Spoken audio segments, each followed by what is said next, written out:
Hello, today I'm talking to you about Girlfriend in a Coma by Douglas Coupland.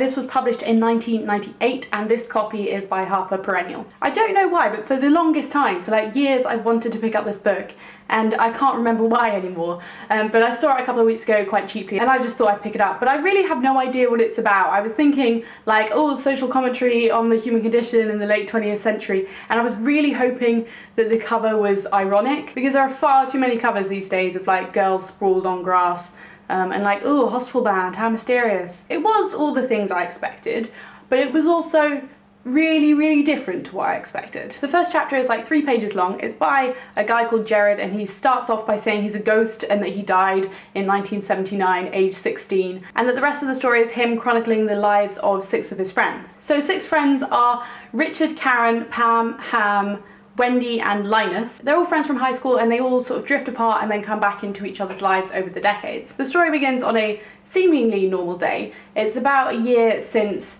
Jared, the guy from the first chapter, died. So all the characters are 17, they're seniors in high school, and they've just gone to like a party around the neighborhood. This girl, Karen, who is the girlfriend of Richard, has like 2 drinks and then she falls into a coma. There are some sort of strange circumstances around her falling into this coma. Like she writes a letter to herself when she's talking about these strange like dream vision things she's been having. And this also happens to be the same day that she and Richard lost their virginities to each other. So Karen falls into this coma and we get to see her close friends and family deal with it. And the story progresses a number of years and everyone's gone and got jobs and left Vancouver and come back to Vancouver.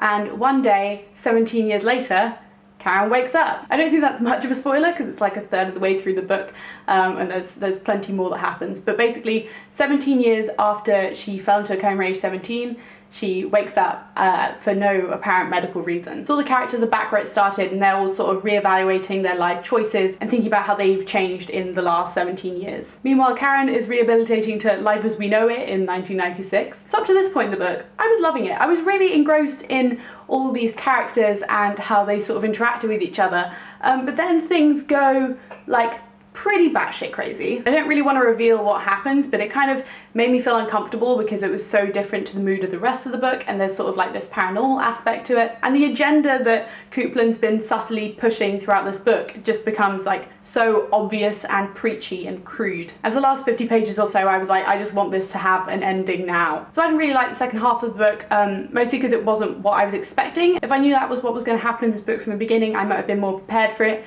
and more comfortable with it. But really the book takes this enormous like sci-fi twist and I just don't think it really works for the mood. The thing that I want to talk mainly is about this quote from Karen. Somebody asked her what's the difference between the world that you left in 79 and the world that you came back into in 96. And this is what she said.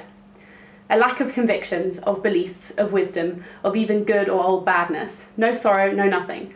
The people I knew, when they came back they only, well, existed. She goes on to talk about how she just perceives that everybody is like weaker and less determined and less conscious about life than when she went into her coma. And it's not at all inferred that that's because they've like grown up as people and have different priorities and are therefore like getting boring. It's really about the consciousness and attitude of the whole world. This is a generational cautionary tale about how consumption and apathy can be the demise of humanity. But the thing that really got me about that quote is that it's the change in people over time. When I think about what the world was like 50 years ago or 50 years hence, I don't think about the people at all. I think about the technology and the resources of the world, and I think that we're the same people, we're just adapting to those things differently in different times. It's really scary to think that we would have different values over time and it not just be a response to our environments, that like something in us, something in our generation would make us more apathetic about the world. It's scary, and that is the massive takeaway from this novel. By the end, all the characters are thinking that they have to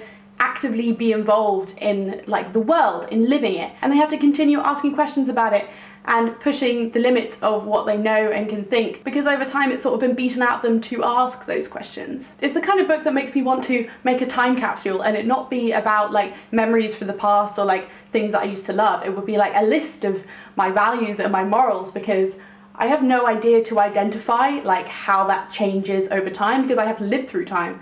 But like in this novel, if you can like jump to different points and see a different perspective, you might find some really shocking results. It's very scary that I can become like less of the person I am or just different to who I am without even noticing it. One other thing though, I really like the chapter titles because they're so like crude and blunt and profound, and that's like part of the reason I really love Brace and Ellis. He's one of my favourite writers, is that you can just like say stuff and mean it without having to attach all this like narrative and characters and blah blah blah. All ideas are true. Every idea in the world is wrong. If it sleeps, it's alive. Thinking about the future means you want something. One day you will speak with yourself. The future is more extreme than you think. Dreaming even though you're wide awake. Your dreams of war alarm you. Okay, some of them are kind of silly, but the thing I like about them is, yes, they're blunt, blah blah blah, but they also present like a contradiction. A lot of them contradict each other, and I don't think enough attention is drawn to that in novels, like how basically everything is a contradiction. Maybe we'll get into that another time. So this has been Girlfriend in a Coma by Douglas Coupland.